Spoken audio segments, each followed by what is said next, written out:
بسم اللہ الرحمن الرحیم وبہ نستعین الحمد للہ رب العالمین والصلاة والسلام علی سید المرسلین وعلی آلہ وصحبہ اجمعین ومن تبعہم بإحسان الی یوم الدین. اعوذ باللہ من الشیطان الرجیم. بسم اللہ الرحمن الرحیم. اللہ لا الہ الا هو الحی القیوم لا تأخذہ سنۃ ولا نوم لہ ما فی السماوات وما فی الارض من ذا الذی یشفع عندہ الا بإذنہ يعلم ما بين أيديهم وما خلفهم ولا يحيطون بشيء من علمه إلا بما شاء وسع كرسيه السماوات والأرض ولا يؤوده حفظهما وهو العلي العظيم. سامعین کرام، پچھلے درس میں ہم لوگوں نے اللہ تبارک و تعالیٰ کے علم کے ساتھ ساتھ اس کی عظمت کو بھی جانا. اللہ کے اس فرمان کے حوالے سے کہ وسع کرسیہ السماوات والارض، کہ اللہ کی کرسی اتنی وسیع ہے کہ اس کی وسعت اور کشادگی نے آسمانوں اور زمین کو گھیر رکھا ہے، سب پر حاوی ہے. اس کی ایک مخلوق اتنی عظیم اور اتنی بڑی ہے کہ اس نے آسمان اور زمین کو گھیر رکھا ہے. اگر ایک بندہ اپنے گرد و پیش یا جس جگہ وہ بسا ہوا ہے اس سرزمین کو، زمین کی وسعت و پہنائی پر غور کرتا ہے تو اس کی تخلیق میں جوں گہرائی میں جاتا ہے اتنا ہی زیادہ حیران ہوتا جاتا ہے کہ اللہ تبارک و تعالیٰ نے کیسی زبردست یہ زمین بنائی، اس کا خطہ بنایا. پھر اس زمین سے آگے بڑھ کر فضاؤں میں، خلاؤں میں دیکھتا ہے تو اس سے بھی بڑی بڑی مخلوقات اسے حیران کرتی ہیں. پھر یہ دیکھتا ہے کہ اتنی بڑی بڑی مخلوق کہ دنیا جس میں ہم رہتے ہیں اس سے لاکھوں گنا بڑا سورج سے کروڑوں گنا بڑے ستارے، اور پھر یہ ستارے جو جس فضا میں تیر رہے ہیں اس کو گھیرنے والا آسمان کتنا وسیع ہے. یہ آسمان ہماری ننگی آنکھ سے دکھائی دینے والا سب سے بڑا وجود ہے. اب اتنے بڑے وجود کو جس چیز نے گھیر رکھا ہے وہ کتنی بڑی چیز ہوگی. اللہ تبارک و تعالیٰ کی کرسی کے بارے میں ہم نے یہ جانا، اور پھر بعض روایتوں کے حوالے سے یہ بھی معلوم ہوا کہ کرسی اللہ کی سب سے بڑی مخلوق نہیں ہے، بلکہ اس سے بھی بڑی مخلوق عرش ہے، جو اگر میدان کے برابر ہے تو اس کے مقابلے میں کرسی ایک انگوٹھی کے جیسی. ان مخلوقات کی ان وسعتوں پر نگاہ رکھے اور اس کے بعد اللہ تبارک و تعالیٰ کے اگلے جملے پر غور فرمائے. اللہ نے کہا وَلَا يَؤُودُهُ حِفْظُهُمَا، آسمانوں اور زمین کو کرسی نے گھیر رکھا ہے. اور یہ آسمان اور زمین ہمارے سامنے ہے، ان کا نظام، ان کی عظمت اور کتنے بڑے بڑے ہیں یہ ہم مشاہدہ کر رہے ہیں، روز دیکھ رہے ہیں. ہم سوچ سکتے ہیں کہ جس ذات نے اس کو پیدا کیا اس کی قدرت کا عالم کیا ہے، اس کا ہم اندازہ نہیں لگا سکتے. ساتھ ہی ساتھ اس بات پر بھی غور کریں کہ اس پروردگار عالم نے ان چیزوں کو مسلسل تھامے اور سنبھالے رکھا ہے. اللہ تعالیٰ نے فرمایا ہے کہ یہ ان کی حفاظت کرنا اللہ تبارک و تعالیٰ کو تھکاتا نہیں ہے. شیخ سعدی کہتے ہیں اور نہ وہ ان دونوں کی حفاظت سے تھکتا ہے، یعنی ان کی حفاظت، آسمانوں اور زمین کی حفاظت کرنا، ان کو سنبھالے رکھنا اسے گراں بار نہیں کرتی. یہ ایک عمل، ان کی حفاظت اللہ تبارک و تعالیٰ کو گراں بار نہیں کرتی، اسے پریشان نہیں کرتی. اس کے لیے اللہ تبارک و تعالیٰ کے لیے یہ کام کچھ بھی دشوار نہیں ہے، کچھ بھی دقت والی بات اس میں نہیں ہے. اللہ تبارک و تعالیٰ کی عظمت کا یہ بھی نشان ہے، اس کی قدرت کاملہ اور عظیم قوت کا یہ بیان ہو رہا ہے. تھوڑی دیر کے لیے آپ غور کیجئے کہ دنیا میں ہم دیکھتے ہیں کہ انسان عاجز ہے، لیکن کچھ کاموں کے سلسلے میں ہم اور آپ اپنے آپ کو یا بعض انسانوں کو سمجھتے ہیں کہ وہ اس کی قدرت رکھتا ہے. آپ صاحب علم ہیں تو آپ لکھ سکتے ہیں. ایک آدمی طاقتور ہے تو بوجھ اٹھا سکتا ہے، 20 کلو، 30 کلو، 50 کلو، 100 کلو، جیسے ہمارے ہاں ویٹ بوجھ اٹھانے کا مقابلہ ہوتا ہے کہ اتنا بوجھا اٹھا لیا. اب ایک آدمی 300 گرام کا بوجھ اٹھا رہا ہے، کتنی دیر تک اٹھا پاتا ہے وہ؟ آپ فرض کیجئے ہم 20 کلو لے لیں، 20 کلو کا وزن ہم نے اٹھایا، اس کی ہم کو قدرت ہے. ہم کہتے ہیں کہ بھئی 20 کلو اٹھانے کی طاقت اور قدرت ہمیں ہے، لیکن اب میں نے 20 کلو جب اٹھا لیا، اٹھا لینے کے بعد 1 گھنٹہ 1.5 گھنٹہ 2 گھنٹہ بہت ہو گیا، 3 گھنٹہ 4 گھنٹہ پکڑ لیجئے، اس کے بعد کیا میں وہ بوجھ اٹھائے رکھ سکتا ہوں؟ ہاں، میں کھڑے رہنے کی قدرت رکھتا ہوں، آپ کھڑے رہ کے سفر کر سکتے ہیں، لیکن ٹرین میں یا بس میں 1 گھنٹہ 2 گھنٹہ 5 گھنٹہ 1 دن بڑی مشکل سے، اس کے بعد آپ کی حالت کیا ہوتی ہے، پیروں کی حالت کیا ہوتی ہے، آپ تھک جاتے ہیں۔ تھک جانا اس بات کی علامت ہوئی کہ جس چیز کی آپ قدرت رکھتے تھے، تھک جانے کے بعد آپ اس کی بھی قدرت نہیں رکھتے یا اس میں کمی آ گئی۔ 20 کلو آپ نے 1 گھنٹہ پہلے اٹھایا تھا فریش ہونے کی حالت میں تو بڑی آسانی سے اٹھا لیا تھا، لیکن اب 1 گھنٹے کے بعد وہی 20 کلو جو آپ نے 1 گھنٹے پہلے آسانی سے اٹھایا تھا، اب اسے اٹھائے ہوئے ہیں تو مشکل سے اٹھا رہے ہیں۔ یہ تھکن کا لاحق ہونا، شکستگی کا لاحق ہونا اس بات کی دلیل ہے کہ انسان کی یا جس آدمی کی بھی قدرت ہے وہ ایک خاص درجے تک کی ہے، اس کے بعد وہ جواب دے دیتی ہے، اس میں کمی آ جاتی ہے، تو اس کو قدرت کاملہ کسی بھی شکل میں نہیں کہہ سکتے۔ یہ ایک چھوٹی سی مثال ہے، معمولی سی بات ہے۔ اب اس کے مقابلے میں آپ اللہ رب العالمین کی شان کا مطالعہ کیجئے جو اللہ نے اس آیت میں بیان کیا، وَلَا يَئُودُهُ حِفْظُهُمَا۔ آسمان اور زمین کی حفاظت کوئی چھوٹا موٹا 20 کلو 40 کلو 100 کلو 1000 لاکھ 2 لاکھ نہیں، اندازہ لگائیے یہ کائنات کی کتنی وسیع ہے، ہاں، اس میں جو کہکشائیں ہیں، گلیکسیز ہیں، وہ کتنی عظیم الشان اور وسیع ہیں، ہاں، یہ سب کے سب رب العالمین کے سنبھالنے سے اس کے بنائے ہوئے نظام پر رواں دواں ہیں۔ کوئی ایک دوسرے سے آگے پیچھے ہو کر اپنے مدار اور محور میں گڑبڑی کر کے ٹوٹ پھوٹ کا شکار نہیں ہو رہا ہے، ان میں ہم نظام کی خرابی اور فساد نہیں دیکھ رہے ہیں، مطلب یہ کہ یہ سب پابندی سے اپنے محور و مدار پر گردش کر رہے ہیں۔ کیوں؟ اس کا مطلب یہ کہ ان کو کسی نے سنبھالا دے رکھا ہے، وہ نظام چاہے بنایا ہو، چاہے جس کا کہ فلاں کشش ہے، اس کی وجہ سے کشش سکل کہتے ہیں، یا ہر ایک کا اپنا دائرہ ہے، اور فلاں جو بھی ہم تعبیر اور اصطلاح بیان کریں فلکیات کی، جغرافیے کی، اس نظام کا بنانے والا کوئی نہ کوئی ہے جس نے ان سب چیزوں کو ایک خاص قانون کا پابند بنا کر ایک نظام جاری رکھے ہوئے ہے۔ اب یہ نظام جاری رکھے ہوئے ہے، سورج نکل رہا ہے، ڈوب رہا ہے، دن اور رات کی گردش ہو رہی ہے، موسموں کی تبدیلی ہو رہی ہے، ہاں، کہیں زلزلہ آتا ہے، کہیں طوفان آتا ہے، کہیں بارش برستی ہے، کہیں تیز ہوائیں چلتی ہیں، کہیں نارمل موسم ہوتا ہے۔ یہ موسموں کی تبدیلیاں، شب و روز کی آمد و رفت اور گردش، آسمان اور زمین اور ستاروں سیاروں کا اپنے محور و مدار پر گھومنا پھرنا اور گردش کرنا، یہ سارا کا سارا قدرت کا نظام ہے، اللہ تبارک و تعالیٰ اسے چلا رہا ہے۔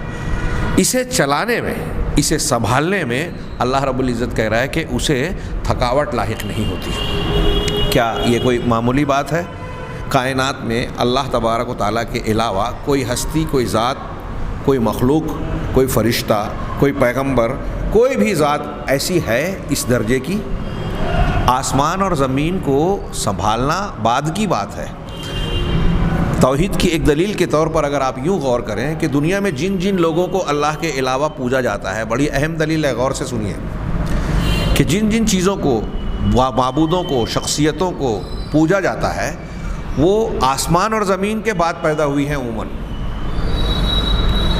آسمان اور زمین نہیں تھے، پیدا ہوئے، پھر سورج چاند ستارے اور یہ نظام برپا ہوا، پیدا ہوا۔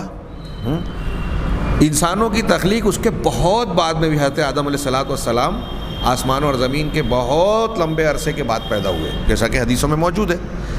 اب بھلا سوچیے اور بتائیے کہ جو لوگ تھے ہی نہیں، اس میں حضرت عیسیٰ علیہ السلام بہت بعد میں آئے، ہاں، اور پھر دوسرے انبیاء، صالحین، بزرگان دین، اگر ہندوؤں کا عقیدہ مانے تو دیوی دیوتا یا جو بھی لوگ ہیں، فرشتے وغیرہ، ظاہر سی بات ہے کہ یہ عرش وغیرہ کے بعد پیدا ہوئے۔ تو ان کا وجود جب اللہ تبارک و تعالیٰ نے دیا، اس سے پہلے ان بہت ساری مخلوقات کا وجود تھا۔ یہ جب تھے ہی نہیں تو ان چیزوں کو پیدا کرنے والے ہو سکتے ہیں کیا؟ حضرت عیسیٰ علیہ السلام جب دنیا میں آئے تو انسانی آبادی کی ایک لمبی تاریخ گزر چکی تھی، آسمان اور زمین کی تو بات چھوڑیے۔ اب جو بہت بعد میں آئے، کیا وہ اپنے وجود سے پہلے کی چیزوں کو پیدا کرنے والے یا ان کو سنبھالنے والے ہو سکتے ہیں؟ غور کیجئے، تو کون سی ذات ہے جس نے ان سب چیزوں کو پیدا کیا؟ وہ ذات جو ساری مخلوقات کے پہلے سے ہمیشہ سے موجود ہے، وہ صرف اللہ ہے۔ والاول والآخر والظاہر والباطن، اللہم انت الاول فلیس قبلک شیء۔ اے اللہ تو الاول ہے، تو سب سے پہلے ہے، تجھ سے پہلے کوئی ذات نہیں۔ تو جو سب سے پہلے ہے اسی نے مخلوقات کی تخلیق کا آغاز کیا، شروعات کی، اور وہاں سے لوگ پیدا ہونا شروع ہوئے، اور پیدا کر کے اس نے یوں ہی چھوڑ نہیں دیا بلکہ ان سب چیزوں کو سنبھالے ہوئے ہے۔ اور یاد رکھیے، جو بعض مشرکین کا عقیدہ ہے یونانی فلسفے میں، ہندو عقیدے میں، کہ اللہ تبارک و تعالیٰ نے یا بعض لوگوں نے فرشتوں کے عقیدے کو بگاڑ کر دیوی دیوتاؤں کا یا کچھ معبودوں کا تصور بنا لیا کہ یہ لوگ کائنات کے نظام کے مختلف حصوں کو سنبھالے ہوئے ہیں۔ تفسیر سورہ فاتحہ میں اس کی تھوڑی سی تفصیل میں نے بیان کی تھی کہ آسمان کا نظام، بارش اور پانی کا نظام، موت اور زندگی کا نظام الگ الگ فرشتوں کے ڈپارٹمنٹ کو بٹا ہوا ہے۔ یہ بات صحیح ہے کہ فرشتے آسمانی کتابوں اور اسلامی تعلیمات اور عقیدے کی بنیاد پر اللہ کی ایک طاقتور اور نوری مخلوق ضرور ہے، اور اللہ تبارک و تعالیٰ نے ان کو مختلف فرشتوں کو مختلف کام سونپ رکھے ہیں۔ کائنات کی ہر حرکت فرشتوں کے ذریعے سے انجام پاتی ہے، لیکن فرشتوں کے بغیر بھی اللہ تبارک و تعالیٰ ان ساری چیزوں کو انجام دینے پر قادر ہے، صرف کن کے لفظ کے ذریعے سے۔ فرشتوں کا محتاج نہیں ہے اللہ تعالیٰ، یہ فرشتے اس کی مخلوق ہیں اور اللہ کے احکامات کی تنفیذ کرتے ہیں، نافذ کرتے ہیں۔ انہی کو لوگوں نے یہ سمجھ لیا کہ اب یہ فلاں چیز کا، یہ ہوا کا دیوتا ہے، یہ سورج دیوتا ہے، یہ لکشمی کا دیوتا ہے، یہ بھوت پریت کا، یہ فلاں کا اور فلاں کا۔ یہ دیوتا نہیں ہے، یہ فرشتے ہیں جو اللہ کی مخلوق ہے، اور یہ اپنی مرضی سے کوئی کام نہیں کر سکتے، کسی کو نواز نہیں سکتے، کسی کو محروم نہیں کر سکتے، بلکہ ہر چیز میں اللہ کے محتاج ہیں، اور اللہ سے دعائیں کرتے ہیں، اللہ کی تسبیح اس کی حمد کے ساتھ بیان کرتے ہیں۔ تو کائنات کا نظام اللہ چلا رہا ہے، دوسرے لوگ نہیں چلا رہے ہیں۔ اللہ اس نظام کو چلانے میں کسی کا محتاج نہیں ہے، اسے چلا رہا ہے، اور اس کے چلانے میں اللہ تبارک و تعالیٰ کو کوئی دقت، کوئی پریشانی، کوئی فکر، کوئی ٹینشن، کوئی الجھن، کوئی رکاوٹ نہیں آتی۔ وہی معنی ہے، ہم اس کی تشریح کر لیں، وَلَا يَؤُودُهُ حِفْظُهُمَا۔ علامہ ابن کثیر رحمہ اللہ نے اس کی پیاری تفسیر کی، مختصر سی، اور ارشاد کیا لا يؤوده حفظهما کا مطلب ہے لا يثقله ولا يكترثه حفظ السماوات والارض ومن فيهما ومن بينهما، کہ اللہ تبارک و تعالیٰ کو بوجھل نہیں کرتی، لا يثقله بوجھل نہیں، ولا يكترثه اور اسے پرواہ میں، فکر میں یا پریشانی میں مبتلا نہیں کرتی۔ آسمانوں اور زمین کی حفاظت کرنا، آسمان اور زمین کی دیکھ بھال سے اللہ تبارک و تعالیٰ کو کوئی الجھن، پریشانی یا تھکاوٹ کا مسئلہ پیش نہیں آتا۔ ومن فیہن، آسمان اور زمین ہی نہیں، آسمانوں اور زمینوں میں جو لوگ ہیں، جو مخلوقات ہیں، اور ان کے درمیان جو لوگ ہیں، جو مخلوقات ہیں، ستارے، سیارے، ساری چیزیں، ان میں سے کوئی بھی چیز سنبھالنے کی وجہ سے، ان کی نگرانی کی وجہ سے، دیکھ بھال کی وجہ سے اللہ تبارک و تعالیٰ کو کوئی بوجھ نہیں پڑتا، تھکاوٹ نہیں آتی۔ بل ذالک سہل علیہ، بلکہ یہ چیز اللہ تبارک و تعالیٰ پر آسان ہے، یسیر لدہ، اللہ کے نزدیک یہ بہت سہل اور معمولی بات ہے، معمولی سی چیز ہے۔ وَهُوَ الْقَائِمُ عَلَى كُلِّ نَفْسٍ بِمَا كَسَبَتْ، اور اللہ تعالیٰ کی ذات وہ ذات ہے، اسی معنی میں آ گئی کہ اللہ تعالیٰ کی ذات وہ ہے کہ ہر نفس جو کمائی کرتا ہے، جو بھی کائنات کا، نہ صرف انسان بلکہ جنات، بلکہ دنیا کی کوئی بھی مخلوق جو کمائی اور کرتوت کر رہے ہیں، ان تمام کا کی اللہ تبارک و تعالیٰ نگرانی اور دیکھ بھال کر رہا ہے۔ ہاں، الرقیب علی جمیع الاشیاء، وہ تمام چیزوں کا نگراں ہے، کوئی بھی چیز اللہ تبارک و تعالیٰ کے مراقبے، نگرانی اور نگہداشت سے باہر نہیں ہے، ہر چیز کو باریکی سے اللہ تبارک و تعالیٰ نگرانی فرما رہا ہے۔ فلا یعزب عنہ شیء ولا یغیب عنہ شیء، کوئی چیز نہ اس سے اوجھل ہوتی ہے اور نہ اس کی نگاہوں سے، اس کے علم سے غائب ہوتی ہے۔ والاشیاء کلھا حقیرۃ بین یدیہ، یہ سب ولا یعودہ حفظہما کے معنی میں آ رہا ہے کہ اور دنیا کی تمام چیزیں اللہ تعالیٰ کے سامنے بہت حقیر اور معمولی ہیں، متواضعۃ، متواضع، کمتر، ہاں، ذلیلۃ، عاجز، صغیرۃ، ہاں، بالنسبت الیہ، اور اس کے مقابلے میں انتہائی چھوٹی اور انتہائی عاجز اور فروتر ہے۔ آپ یہ سوچیں کہ جیسے ہمارے لیے کوئی کام اگر قدرت والا بھی ہے تو بولتے ہیں یہ بہت بڑا کام ہے، بڑا مشکل کام ہے. انسانوں کے لیے بہت ساری چیزیں کہتے ہیں کہ یہ تو پہاڑ توڑنے جیسا کام ہے. ہاں فلاں کام ہم نے کر بھی لیا لیکن اس میں بڑی مشقت ہوئی، زندگی کھپ گئی، سالہ لگ گئے، تھک گئے، ہماری بہت ساری پونجی اور صلاحیتیں وقف ہو گئی. اللہ تبارک و تعالیٰ کے لیے کسی کام کو کرنے میں کائنات کے پورے ایک ایک ذرے سے لے کر ایک ایک آفتاب اور بڑے سے بڑے ستاروں تک کی نگرانی کرنے، سنبھالنے، ان کو تباہ و برباد کر دینے میں بھی اللہ تبارک و تعالیٰ کو کوئی پریشانی نہیں ہے. یہ سب اللہ کے لیے آسان ہے اور سب اللہ تبارک و تعالیٰ کے قبضۂ اختیار میں ہے. کوئی چیز مشکل نہیں ہے، اس کے لیے صرف کن کہنے کی دیر ہے، اپنے ارادے کو عملی جامہ پہنانے کے لیے. سب چیزیں اللہ کے نزدیک ذلیل ہیں، صغیر ہیں، چھوٹی ہیں، سب کے سب کائنات کی ایک ایک چیز اللہ کی محتاج اور فقیر ہیں. اور اللہ کی ذات بے نیاز ہے، قابل تعریف ہے. غنی حمید کا ترجمہ کر رہا ہوں کہ اللہ غنی ہے، بے نیاز ہے، کسی کی کوئی ضرورت نہیں ہے اللہ کو. اور حمید ہے یعنی تعریف کی خوبی کے لائق ساری خوبیاں اس کے اندر موجود ہے. لہٰذا کسی چیز سے عاجز ہونے کی، کسی چیز سے کہ نہ کرنے کی صلاحیت کا سوال ہی پیدا نہیں ہوتا. کوئی کمی ہی نہیں ہے اس کے اندر کہ کسی اور کی مدد کا درکار ہو. اسے مدد درکار اسے ہوتی ہے جس کے اندر کوئی کمی ہو، علم کی، قدرت کی، صلاحیت کی، طاقت کی، دولت کی. کسی بھی چیز کی کمی کی وجہ سے دوسروں کا محتاج بنتا ہے انسان یا مخلوق. اللہ تبارک و تعالیٰ کے یہاں کوئی کمی ہے ہی نہیں، ساری خوبیاں کامل درجے کی ہے، اس لیے وہ بے نیاز ہے. الفعال لما یرید، اور وہ ایسی ذات ہے اللہ کی کہ جو چاہتا ہے کرتا ہے. جو چاہتا ہے اس کے کرنے میں اللہ کے لیے کوئی رکاوٹ نہیں ہے، اور نہ اس کو کوئی تھکاوٹ آتی ہے، نہ رکاوٹ ہے نہ تھکاوٹ ہے.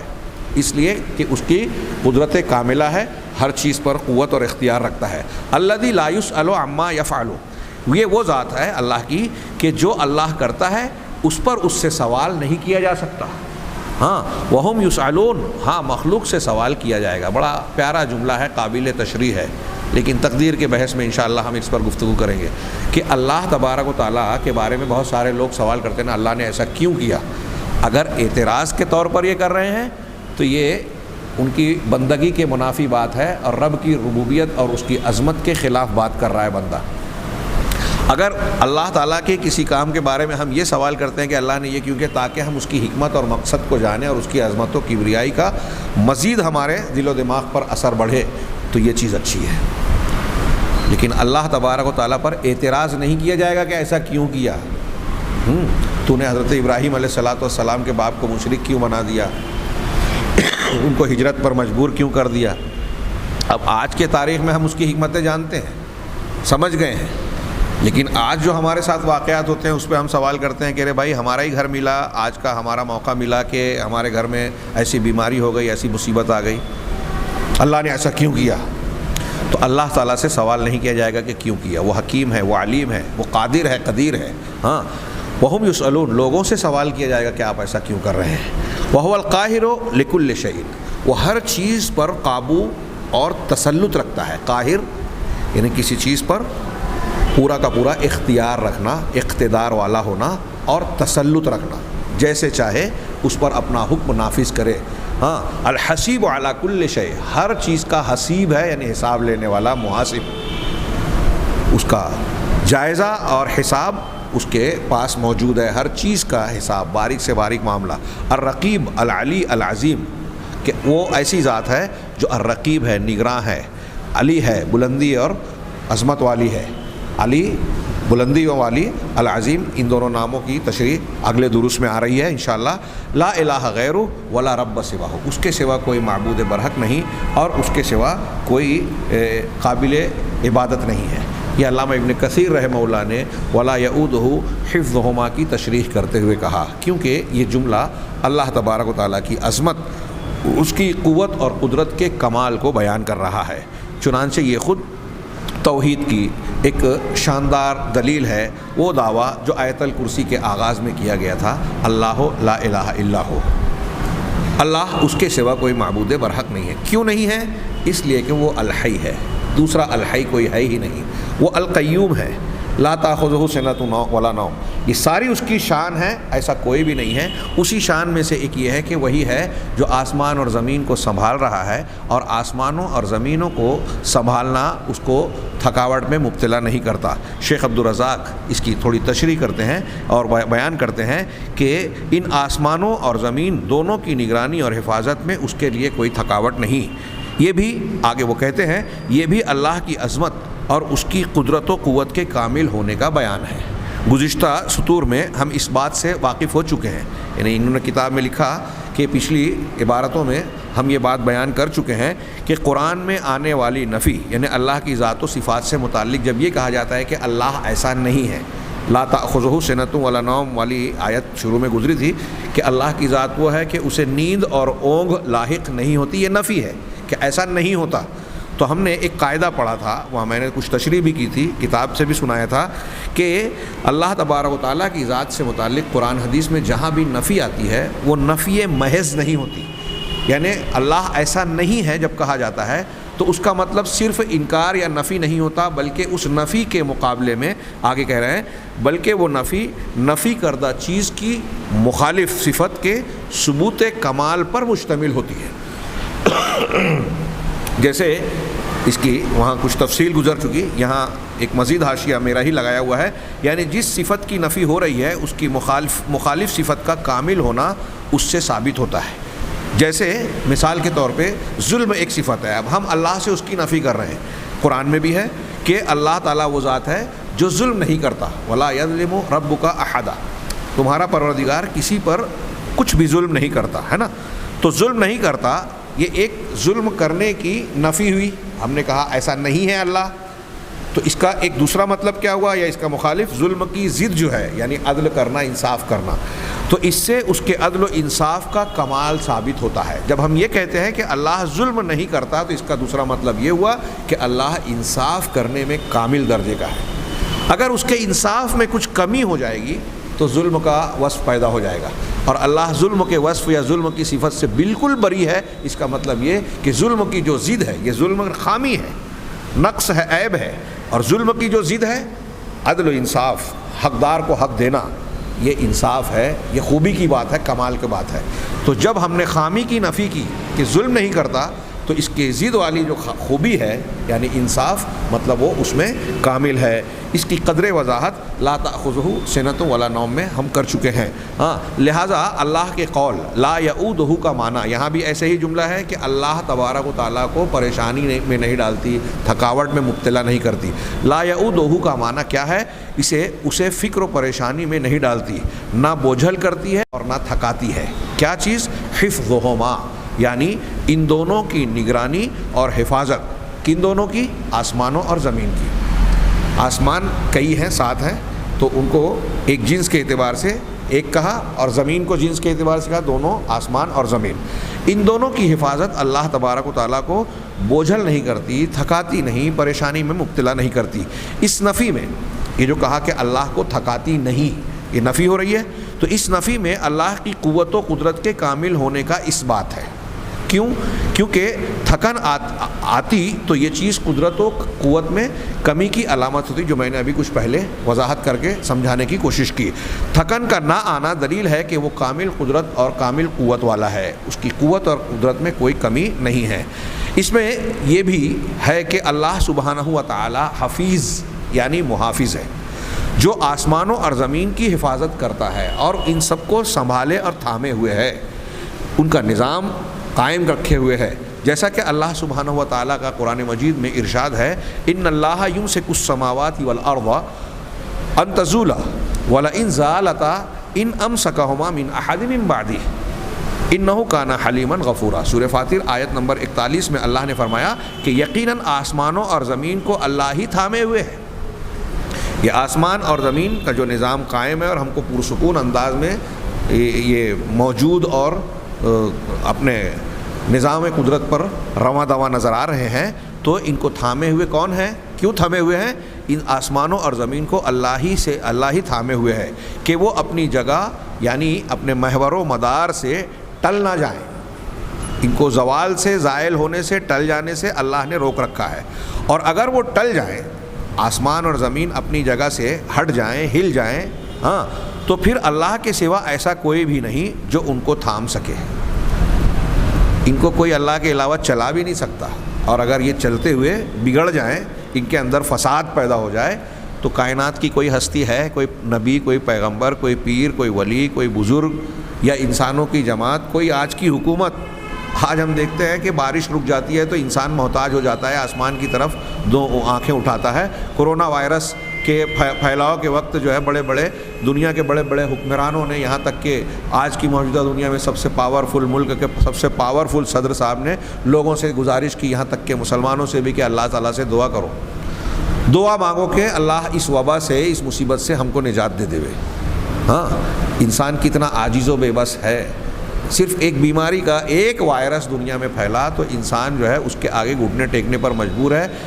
دنیا کا کاروبار ٹھپ ہو کر رہ گیا، لاک ڈاؤن پوری جگہ نافذ کرنا پڑا، کوئی حل نظر نہیں آ رہا ہے، اور نہ جانے کیا کیا وہ سازش ہے یا جو بھی ہے، اور ہے سازش ہم مانتے ہیں، لیکن بغیر اللہ کی مشیت کے سازش بھی کامیاب نہیں ہو سکتی، پھیل نہیں سکتی۔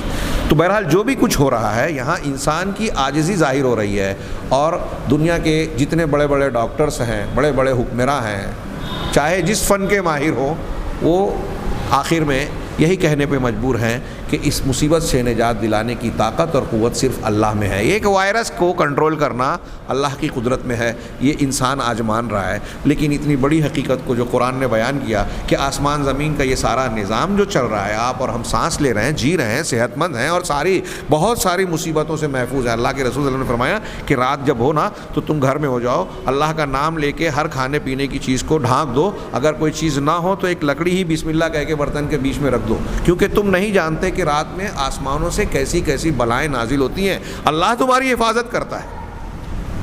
ہم بہت سی چیزوں کو، بلاؤں کو، مصیبتوں کو، بیماریوں کو جانتے بھی نہیں، اللہ نے ہم کو اس سے بچا رکھا ہے۔ تو یہ نظام جو چلا رہا ہے رب العالمین چلا رہا ہے، اس کی قدرت ہے، اور ان کو چلانے میں اللہ تبارک و تعالیٰ کو کوئی دقت، کوئی پریشانی، کوئی دشواری نہیں ہوتی۔ وہ اس عمل سے، یہ عمل اللہ تبارک و تعالیٰ کو گرانبار نہیں کرتا، تھکاتا نہیں، یہ کوئی معمولی بات نہیں ہے۔ ایسی ذات اللہ کے سوا کسی اور کی ہے ہی نہیں۔ قرآن کی آیت میں یہ ہے کہ اگر یہ آسمان اور زمین، جن کو اللہ نے تھامے رکھا ہے، اگر یہ اپنی جگہ سے ٹل جائیں، ہٹ جائیں، ہل جائیں، ان کے اندر بے ضابطگی اور بے ربطگی پیدا ہو جائے، تو پھر اللہ تعالیٰ کے سوا ایسا کوئی بھی نہیں جو ان کو تھام سکے۔ بے شک وہ بڑے تحمل والا، وہ بڑا بخشنے والا ہے۔ تحمل والا یہاں کیوں کہا؟ کہ اللہ تبارک و تعالیٰ کی شان ایسی ہے کہ سارا نظام اللہ چلا رہا ہے، روزی آپ کو اللہ دے رہا ہے، مصیبتوں سے وہ بچا رہا ہے، آپ کسی اور کی پوجا کر رہے ہو، اللہ کا انکار کر رہے ہو، اس کے رسولوں کی نافرمانی کر رہے ہو، اس کے ان فرامین کا مذاق اڑا رہے ہو، قرآن حدیث کو رد کر رہے ہو اپنی عقل سے، کسی اور وجہ سے قرآن حدیث کا، اس کے باوجود اللہ تبارک و تعالیٰ تم کو مہلت دے رہا ہے، ان سب چیزوں کو سنبھالے ہوئے ہے، ان سب چیزوں کا نظام قائم رکھے ہوئے ہے۔ وہ چاہے گا تو صرف کن کہے گا اور سارا آسمان زمین پھٹ پڑے گا، ٹوٹ جائے گا، تم ایک لمحہ ایک سانس نہیں لے سکتے اگر اللہ نہ چاہے، لیکن اللہ پھر بھی مہلت دے رہا ہے۔ یہ اس کی بردباری ہے کہ سارے نظام کو قائم رکھا ہے، ہم اور آپ اس کی نافرمانی کر رہے ہیں، کچھ لوگ اس کا کفر کر رہے ہیں، کچھ لوگ شرک کر رہے ہیں، ہاں، اللہ کے دین اور اس کے رسول کی مخالفت کرتے ہیں، پھر بھی اللہ مہلت دے رہا ہے۔ یقیناً وہ بڑے تحمل والا اور بخشنے والا ہے، معاف کر دیتا ہے، تحمل کر رہا ہے کہ ہم کو مہلت دیا، معافی مانگ لے تو کتنا بھی گناہ گار ہو اس کے باوجود معاف بھی کر دیتا ہے۔ ہاں، کتنا بڑا سرکش تھا فرعون، حضرت موسیٰ سے کہا کہ جاؤ اس کو سمجھاؤ، ہاں شاید مان جائے، انسانی بنیاد پر کہا، اللہ کے علم میں تو تھا کہ نہیں مانے گا، لیکن اللہ تبارک و تعالیٰ کا عفو و رحمت کا دروازہ ایسا ہے کہ فرعون بھی اگر توبہ کر لیتا اس وقت، اللہ موسیٰ علیہ السلام پر ایمان لے آتا تو اللہ معاف کر دیتا، یہ اس کے اشارے میں ظاہر ہوتا ہے۔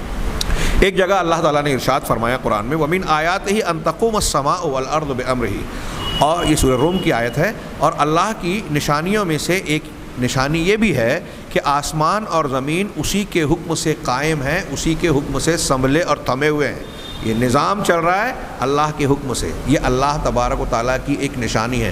تھوڑی دیر کے لیے موٹی عقل سے آپ غور کیجئے کہ دنیا میں کوئی ہستی، کائنات کی کوئی ہستی اللہ کے علاوہ ایسی نظر آتی ہے جو اس نظام کو چلا سکے، ایک منٹ کے لیے کچھ سنبھال سکے؟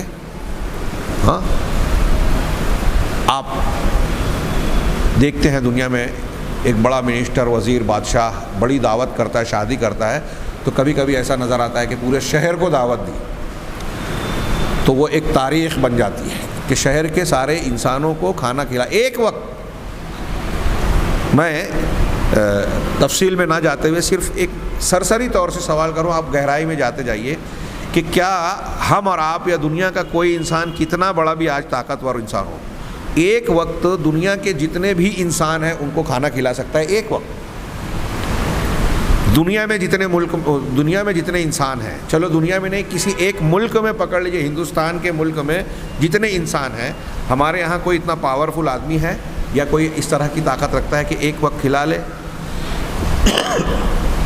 تینوں وقت کھلا سکے, مسلسل کھلا سکے؟ صرف انسانوں کی بات کر رہا ہوں.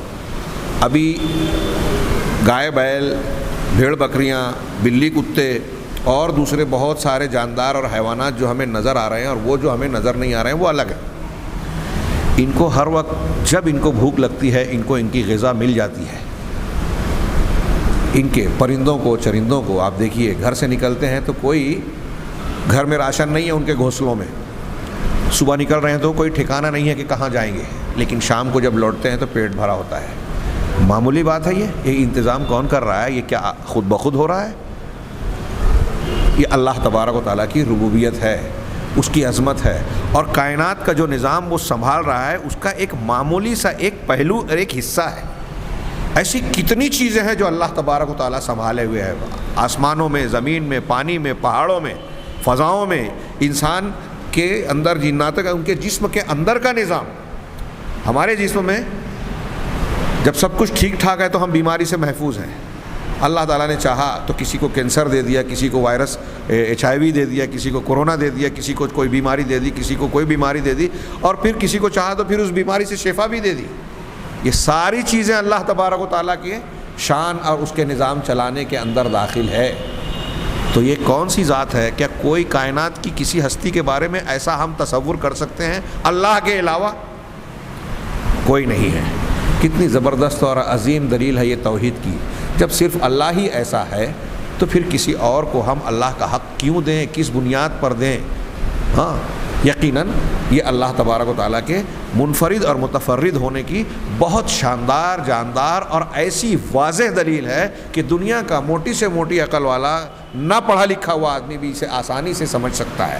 اور جب یہ جان جائے گا تو وہ بھی کلمہ پڑھنے پر مجبور ہوگا کہ اللہ لا الہ الا ہو, اللہ کے سوا کوئی عبادت کے لائق ہے ہی نہیں, کوئی اس لائق ہے ہی نہیں کہ بندگی کا کوئی کام ہم کسی اور کے لیے کریں, اپنی پیشانی کو کسی اور کے در پر جھکائیں, کسی اور کے لیے نظر و نیاز کریں, رکوع اور سجدہ کریں, کسی اور کے نام پر قربانی کریں, کسی اور سے ویسا خوف, محبت, رجا اور امید رکھیں, ویسا توکل کریں جیسا اللہ تبارک و تعالیٰ سے کیا جاتا ہے. سوال ہی پیدا نہیں ہوتا. یہ اسی لیے آگے یہ کہتے ہیں کہ اس میں شیخ عبدالرزاق نے کہا کہ اس میں تمام مخلوقات کا اللہ کے جناب میں محتاج و فقیر ہونے کا اس بات بھی ہے.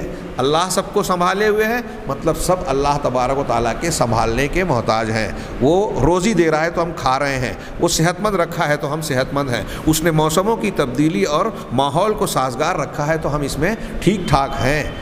ورنہ اگر وہ چاہتا تو فضاؤں میں جراثیم پھیلا دیتا بیماریوں کے, اگر وہ چاہتا تو ہماری غذاؤں میں زہر رکھ دیتا, وہ چاہتا تو ہم کو غذاؤں سے محروم رکھ دیتا, وہ چاہتا تو آکسیجن سے محروم کر دیتا, ہمارے دم اکھڑتا اور ہم مر جاتے. تو کائنات کا نظام وہ سنبھالے ہوئے ہے. اس میں اللہ کے جناب میں ساری مخلوقات محتاج ہے اور اس کے فقیر ہیں. اس میں اس بات کا بھی اس بات اور اظہار ہو رہا ہے. آسمانوں اور زمین کا اس کے حکم سے برقرار رہنا اور اسی کی مشیت سے حفاظت اور سنبھالا پانا اس طرح سے کہ اللہ ہی انہیں اپنی قدرت سے تھامے ہوئے ہے, اس سے ظاہر ہے کہ یہ ہر اعتبار سے اللہ کے محتاج و فقیر ہیں. سارے انسان, ساری مخلوق اللہ کے محتاج اور فقیر ہیں جو اس کے بنائے ہوئے نظام کے تحت چلنے پر, زندہ رہنے پر مجبور ہیں. اگر وہ یہ نظام ختم کر دے تو انسان یا ساری مخلوق ختم ہو جائے. اللہ کی حفاظت و نگرانی سے وہ بے نیاز نہیں ہو سکتے. ہم لوگ سب کے سب محتاج ہیں, ساری کائنات محتاج ہے, اس کے بغیر انہیں کوئی چارہ ہی نہیں ہے. یہ حقیقت اللہ کی توحید کے وجوب پر اور اسی کو اور دین کو اسی کے لیے خالص کرنے کے لازم ہونے پر نیز اللہ کے شریک و ہمسر بنانے سے پاک رکھنے کی فرضیت پر نہایت واضح اور روشن دلیل ہے۔ جملے تھوڑے سے لمبے ہو گئے لیکن بات آسانی سے دماغ میں رکھیں کہ یہ حقیقت جو ہے یہ اس بات کی دلیل ہے کہ اللہ کو ایک مانا جائے، عبادت صرف اسی کی جائے، اس کے ساتھ کسی کو شریک نہ ٹھہرایا جائے، اس کا کوئی ہمسر نہ بنایا جائے، ہمارا دین خالص اسی کے لیے ہو۔ مصنف کی بات کو میں نے تھوڑا آسان لفظوں میں بیان کرنے کی کوشش کی۔ کسی ضعیف مخلوق اور عاجز و ذلیل بندے کو اس کے پروردگار مالک و خالق کا ہمسر و ہم پلہ کیسے بنایا جا سکتا ہے؟ سوچئے، اللہ نے نظام بنایا، کائنات چلا رہا ہے، اب اس کے مقابلے میں جو بھی ہے، وہ فرشتے ہی کیوں نہ ہوں، پیغمبر ہی کیوں نہ ہوں، اولیاء اور صالحین ہی کیوں، سب اللہ کی مخلوق ہے، سب اس کے بنائے ہوئے نظام کے محتاج ہیں۔ تو وہی سوال یہاں کر رہے ہیں کہ کسی ضعیف مخلوق اور عاجز و ذلیل بندے کو اس کے پروردگار مالک و خالق کا ہمسر و ہم پلہ کیسے بنایا جا سکتا ہے؟ محفوظ یعنی جس کی حفاظت کی جا رہی ہو اور جسے حفاظت کی ضرورت ہو۔ دنیا میں جتنی بھی چیزیں ہیں سب اللہ تعالیٰ کی حفاظت کے ضرورت مند ہیں، تو یہ اور وہ جو محافظ یا حافظ ہے یعنی حفاظت کرنے والا قادر مطلق، یہ محفوظ محافظ کا مد مقابل کیسے بنایا جا سکتا ہے؟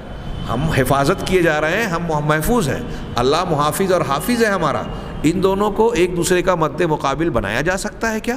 ان کا مقابلہ کیا جا سکتا ہے؟ اور وہ جو ہر اعتبار سے محتاج و فقیر ہے، کمتر و حقیر ہے، اسے اس ذات کے برابر و ہمسر کیسے بنایا جا سکتا ہے جو غنی ہے یعنی کسی کا محتاج نہیں، اور جو حمید ہے یعنی ہر قسم کی تعریف و تحسین کے لائق تمام خوبیوں اور کمالات کا مالک ہے۔ تعالی اللہ عما یشرکون، یقیناً مشرکین جو شرک کرتے ہیں اللہ تبارک و تعالیٰ کی ذات اس سے بالا و برتر ہے۔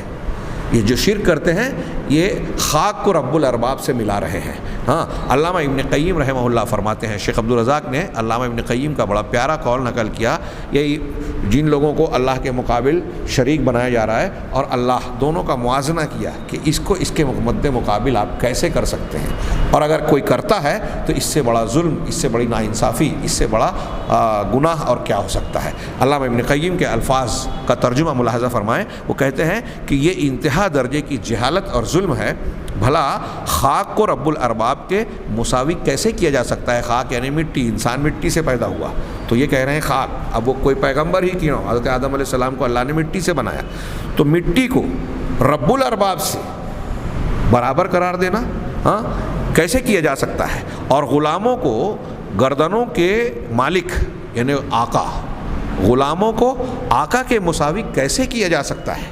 اور وہ ذات، وہ جو بذات خود فقیر ہے، جو بذات خود ضعیف ہے، کمزور ہے، جو بذات خود عاجز، بذات خود محتاج ہے، جس کے پاس اپنی ذات سے عدم یعنی ناموجودگی، فقدان، عدم کے سوا کچھ نہیں، اسے اس کے مساوی اور برابر کیسے کیا جا سکتا ہے جو بذات خود غنی ہے، بذات خود بے نیاز ہے، بذات خود قادر ہے، وہ جس کا غنا، جس کی قدرت و سلطنت، جس کی سخاوت و احسان، علم اور رحمت، اور جس کا مطلق تام کمال یعنی پورا کا پورا ہر خوبی میں بالکل مکمل اور مطلق طور پر اعلیٰ درجے پر فائز ہونا، اللہ کی ذات جس کا مطلق تام کمال اس کی ذات کے لازمی اوصاف ہیں۔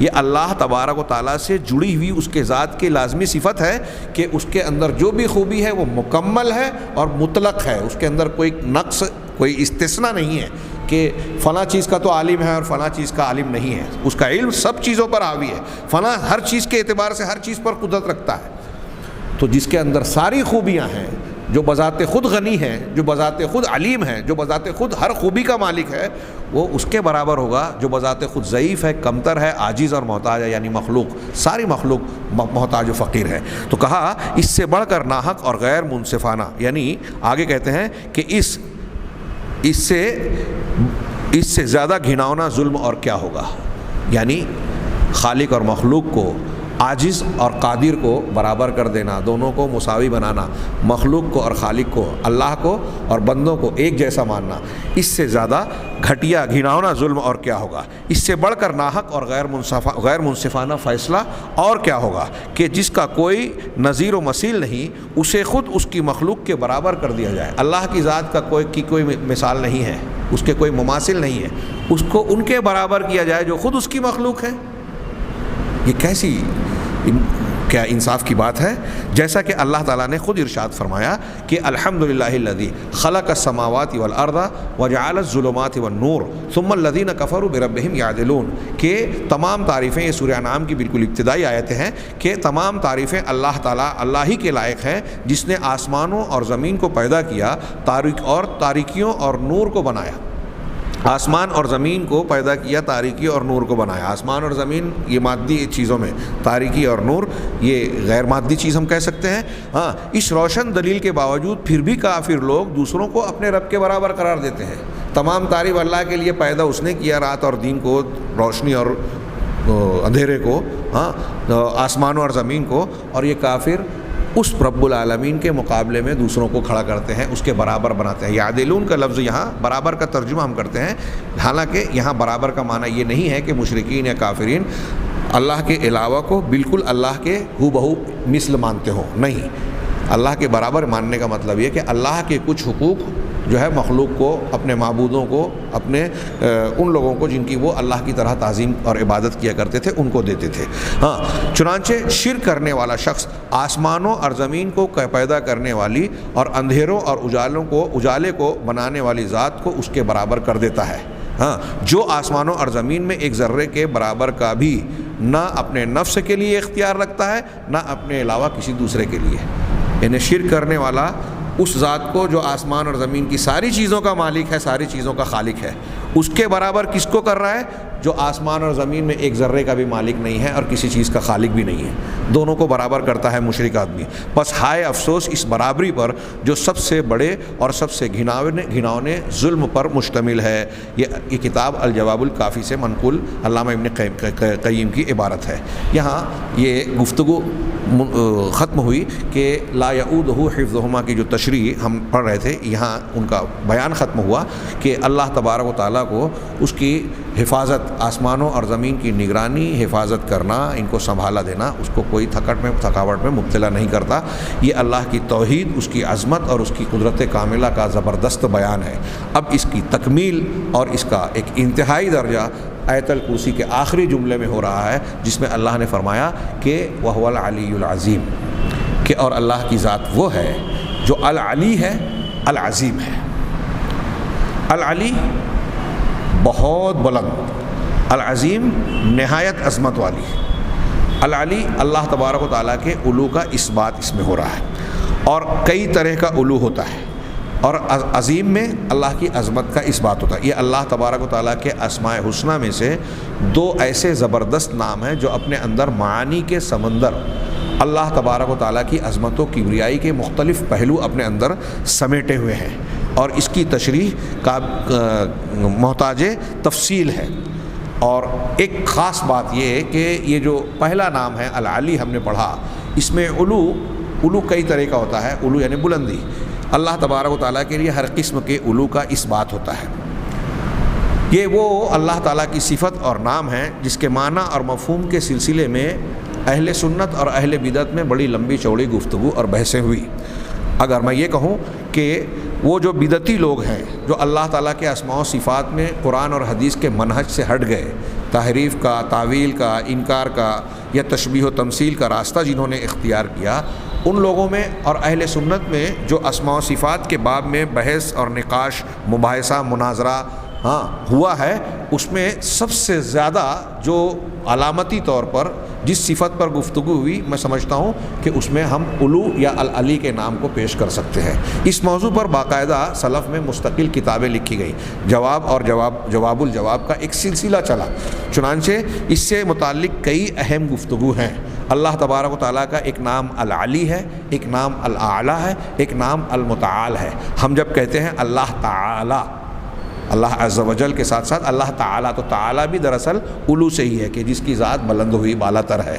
اس سے کئی مسائل متعلق ہے، اور اس میں کئی بدعقیدگیوں کا جو آج ہمارے گرد و پیش میں بدعتی لوگ اہل تصوف ہوں یا عقل پسند لوگ ہوں یا قرآن و حدیث کی تعویل و تحریف کرنے والے طبقات ہوں، روافظ ہوں، قدریہ ہوں، جن کے جراثیم آج بھی ہمارے گرد و پیش میں پائے جاتے ہیں انکار حدیث کی شکل میں یا جدید فلسفے کی شکل میں، انشاءاللہ ان گفتگو، ان باتوں اور خیالات کو جو العلی سے تعلق رکھتے ہیں اللہ تبارک و تعالیٰ کے اسماء و صفات کے متعلق، انشاءاللہ آئندہ دروس میں ہم جہاں اللہ کی عظمت اور علو کے معنی اور مفہوم کو جانیں گے وہاں ان کا بھی جائزہ لیں گے جو اس معنی کو پھیر کر دوسرے معنی پر محمول کرنے کی کوشش کرتے ہیں اور اس سلسلے میں گمراہیوں کا شکار ہیں۔ اس سے متعلق کئی عقیدے کے مسائل جڑے ہوئے ہیں، انشاءاللہ آئندہ دروس میں ہم دیکھیں گے۔ اللہ تبارک و تعالیٰ سے دعا ہے کہ وہ ہمیں صحیح علم عطا فرمائے اور اسی کے مطابق ایمان اور عمل اختیار کرنے کی توفیق دے اور اس کو ذریعہ بنائے دنیا اور آخرت میں ہماری نجات و کامیابی کا۔ وآخر دعوانا ان الحمد للہ رب العالمین۔